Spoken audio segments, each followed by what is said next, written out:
Hey YouTube, it's Gundude73 bringing you another episode of Knife Talk, and today we're going to be talking about what makes a knife expensive, what contributes to the cost. And a lot of times in the forums and in life, people will say, "Well, why is this so expensive?" Or "Why is this so expensive?" or "Why is that so cheap?" or "How can they do this for that price?" Examples, I have everything here. So, I mean, what makes a knife expensive? Let's look at the Chris Reeve Sebenza. Now, why is this knife so much money? It's obviously not, because it looks cool. That's for one. This knife is so expensive because, one, I mean, titanium is just, it's expensive. This knife is made to such a fit and finish and tolerance that it takes very expensive machines and it takes time to make each knife very, to the high level of fit and finish and tolerances. So that plays a role. This knife is made in the USA, so that's going to also boost the cost. I mean, you have to pay for workers, you have to pay for all the benefits and stuff. It all factors in the cost of the knife. And if you have a smaller company, like Chris Reeve Knives is not big. I think there's like less than 30 people working there. So, I mean, it's just not, they just, they probably have fairly high overhead with this kind of production. That all factors into the cost.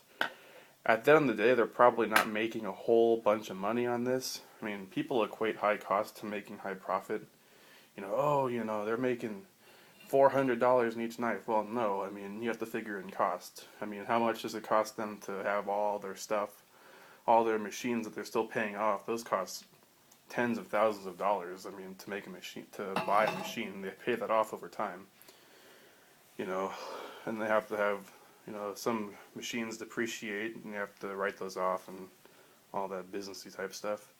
So, I mean, probably they're making probably about the same amount of money as Spyderco, but imagine them like a tier up. So, and then one company I see a lot of talk about is Kershaw. And yes, you can see I replaced the torsion bar in this knife. But basically, Kershaw compared to Chris Reeve. Some people say, well, how can Kershaw make such a great knife at such a low price? Especially the USA models. Like this is a blur, and a standard blur, even the S30V blur.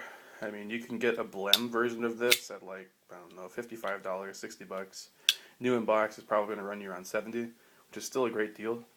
But how can they do that, you may wonder? Well, Kershaw is a very large company in and of itself, but it's owned by KAI, which is a Japanese brand holding company. They're like a multinational, huge corporation. They have bunches of money and resources they can throw.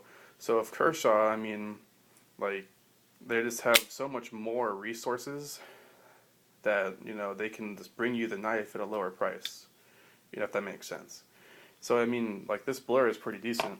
And then you have something like the Tilt, which is out of this world in terms of materials and features and stuff. And you figure when this was selling brand new, if you were to buy this from a dealer, I mean, these are about $220. $220, and you get high post steel, you get carbon fiber, a whole bunch of titanium, a ball bearing pivot, the ergonomics. It won, American Made Knife of the Year 2010. Then you have the Sebenza, which is this S30V and some titanium, and it's double the price. Why is that? Well, it's because of the size of the company. Kershaw is huge in comparison to Chris Reeve. They have a whole bunch of people working there in different countries that lower the price and whatnot. And then you have Cold Steel. I'm pretty surprised that they can make this knife for $45 and sell it for that much. But when you think about it, it makes sense. The steel on this is not primo, it's just AUS-8. Is that good steel? Oh yeah, it's good middle of the road steel, but it's not S30V or CPM 154 or Bannax 75. Then they're using Grivory handles. Grivory is not a very expensive material. It's pretty inexpensive, but the way they texture it, it's still pretty good. The ergonomics in this are pretty good. And the main thing that's making this knife inexpensive is it's made in Taiwan.